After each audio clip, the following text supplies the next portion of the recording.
What is going on, ladies and gentlemen of the internet? Hyper Chaotic here with a K, double R. And I'm pretty sure most of us has heard about the situation with the creator Gabby Petito recently, who had just disappeared recently when going on a road trip with her boyfriend, and was also doing content on the situation. Now, anybody who's heard about the situation, you most likely may have heard from one of three places: YouTube, the news media, or TikTok. And in the process, you also may have heard of people saying stuff like, the only reason why she got so much attention on her case was that because she was a white woman and people only cared because they have white woman syndrome. I don't know where all this is coming from, why people are saying this.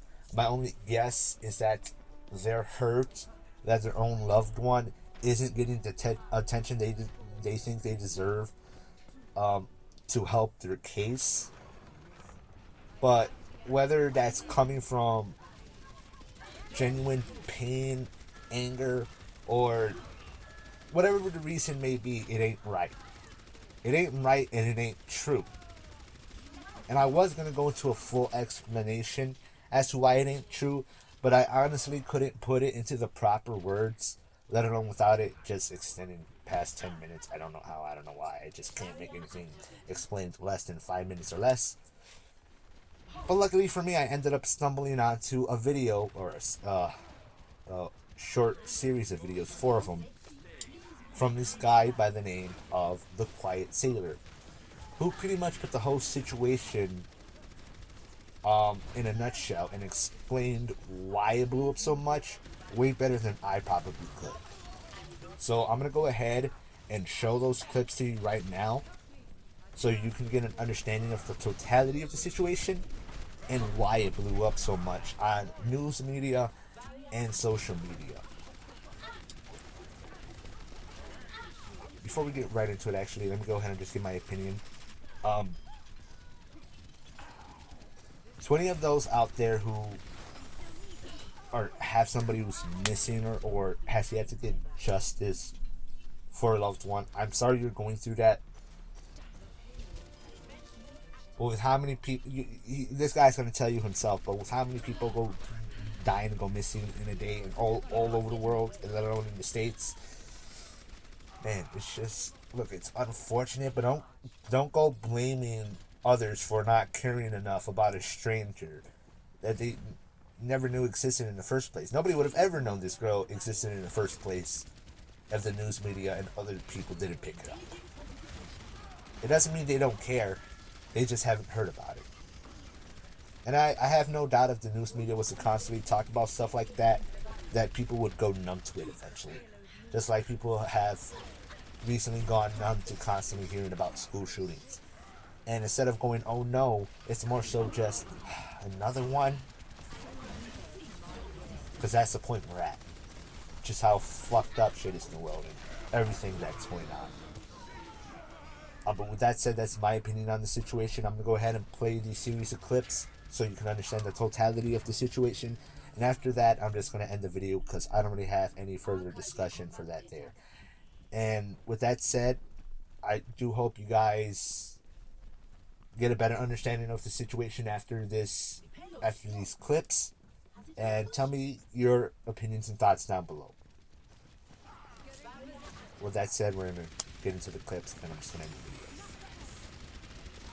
Was Gabby Petito's missing person case blown up because she's a white woman? No, and here's why. The only reason why it really blew up was because of the totality of the circumstances revolving around the case. Gabby Petito was reported missing on September 11th after she did not return from a month-long cross-country trip with her fiance Brian Laundrie. Basically, they went on a cross-country trip, right, that took about 2 months. And Gabby didn't return, but Brian did return with a white van that belonged to Gabby. When he returned from the trip, he didn't say shit about the situation and acted like nothing happened. He, of course, didn't report her missing, but her family did. As soon as he returned from the trip, in fact, he immediately lawyered up. I wonder why. Sounds a little suspicious, doesn't it? And everybody pretty much knows what happened from there. The whole media and multiple law enforcement entities got involved with the situation. They went on a hunt for Gabby, and then they eventually located her van, and they also located her remains that were nearby. When all this was going on, Brian was listed as a person of interest and not a suspect. But now Brian himself is missing.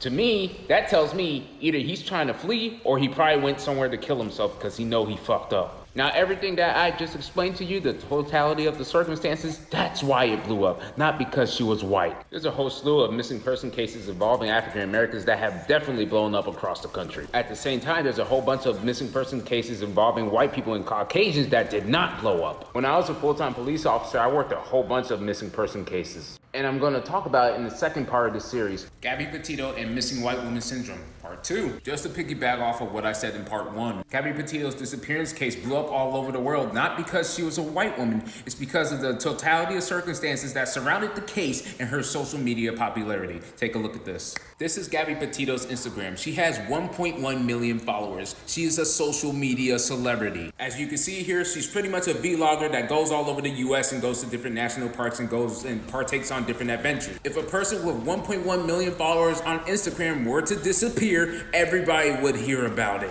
She even has more followers than some Hollywood celebrities. What people need to understand is that there are hundreds of missing person cases that are reported every single day in the US alone. And those reports include everybody, black, white, Asian, Hispanic, etc. And they don't get as much media coverage as the situation going on now. As a police officer, I have worked numerous missing person cases. And I'm definitely going to talk about it in the part 3 of the series. I know I said I was going to do it this time, but I felt like I had to put this information out here first. Have you ever made a video about missing black women before? No, but when I was full-time in law enforcement, I have worked many missing person cases that were people of color. Found a 2-year-old wandering in the streets of a dangerous neighborhood. In another situation, I found a juvenile in a stolen car and I arrested him for stealing the car. It turned out he was missing for over a year. Then I had another situation where this black female juvenile was missing. She eventually came back home. When I went back to the house and asked where she was at, turned out that she was accessory to a bunch of crimes and robberies that were going on in the area because she was hanging out with some badass people instead of being in fucking school. I could go into many more missing person cases that involve women of color that I've helped. But I'm curious though, since you tried to have a little gotcha moment. What did you do? What did you do? Did you do everything like everybody else did? Just post a little thing on social media and fucking forget about it? But they want to bitch about somebody being white and missing and shit like that? They're all talking about people of color being missing and the indigenous being missing also. Watch, all you guys are going to forget about all this shit when all this is done. When Gabby Petito's case gets solved, right? But then you come on my page and try to insinuate that I don't care about missing people of color? Shut the fuck up. And I didn't do it just because it's my job. Of course, some of the kids went back to doing the same shit in the streets. But I've also kept other kids from doing that stuff again and keeping them off the streets. Don't ever try that shit with me again. You could have mentioned people of color that were actually found and were endangered that weren't up to no good. Well, here's the reality of missing person cases that you guys don't know about. In a good majority of missing person cases, the missing person is always found. When it involves juveniles, it mainly involves delinquency and truancy. Or crimes like I mentioned in the last video, or they just didn't want to go back to mommy and daddy's home because they didn't like the fucking rules. And when it comes to other age groups around missing person cases, it's always some kind of bullshit. For example, I had a missing person case that I was working and the guy was basically gone and his wife was trying to figure out where the fuck this man was. Turns out he was at another woman's house cheating on his wife. We couldn't even tell the wife what was actually going on. The only thing we could tell her is that he was found and that he was safe because he's an adult. And of course he wouldn't want to tell her about his whereabouts. Shoot, I even remember working one around people that were actually my age. It was a young couple and they got into a fight in the car. Now, from what the boyfriend told me, basically an argument ensued inside the car. The girlfriend left the car, went inside their apartment, took some stuff, and she left with somebody else. When I was giving him a basic interview, I asked him some questions of where did she go, where do you think she went, and what did she take? Boyfriend told me that she took some personal items and that she took the Xbox. When the boyfriend told me about the Xbox part, that's when it all clicked. I was like, dude, she ain't missing. You just got dumped. And she went to another man's house and brought the Xbox with her. That's fucked up. But there you have it. Has nothing to do with color. If you don't want to hear about people doing this type of shit, maybe their parents should raise them better.